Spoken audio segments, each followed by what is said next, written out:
आज बुद्ध की एक भगवान गौतम बुद्ध की इंटरेस्टिंग कहानी सुनते हैं।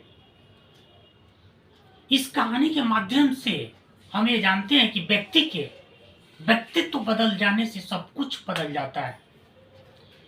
ये कहानी भगवान बुद्ध और अंगुलीमाल डाकू की है, जिसमें भगवान बुद्ध एक बार जा रहे थे किसी रास्ते से, तो अंगुलीमाल डाकू का चारों तरफ दहशत फैला हुआ था। उसे भय से लोग कांपते थे, डरते थे, कोई उसके सामने नहीं आना चाहता था।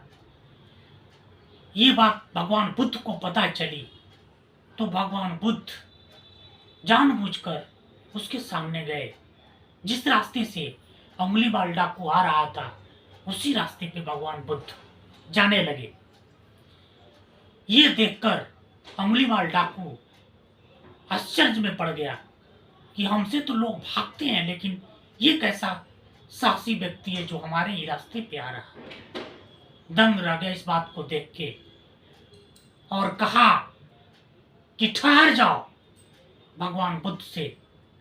भगवान बुद्ध ने कहा, तुम ठहर जाओ, मैं तो कब का ठहर चुका हूं, अब तुम्हारी ठहरने की बारी है। तुमने बहुत अत्याचार फैला लिया, किसने तुम्हें अधिकार दिया है लोगों को मारने का? जब तुम किसी को जिंदा नहीं कर सकते हो तो मार क्यों रहे हो? ये मारने का अधिकार तुम्हें कौन दे रखा है?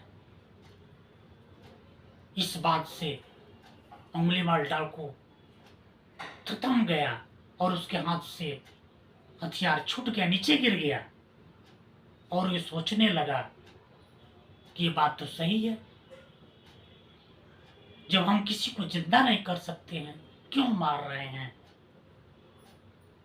और रोने लगा। रोते हुए भगवान बुद्ध के चरणों में गिर पड़ा और वहीं से उसके अंदर इतना बड़ा परिवर्तन हुआ कि उस अंगुलीमाल डाकू के पूरे गांव के लोग पत्थरों से इतने वार किए, उस वार के बाद भी वो चीख तक नहीं बोला, कुछ नहीं बोला, चुपचाप मार खाता रहा।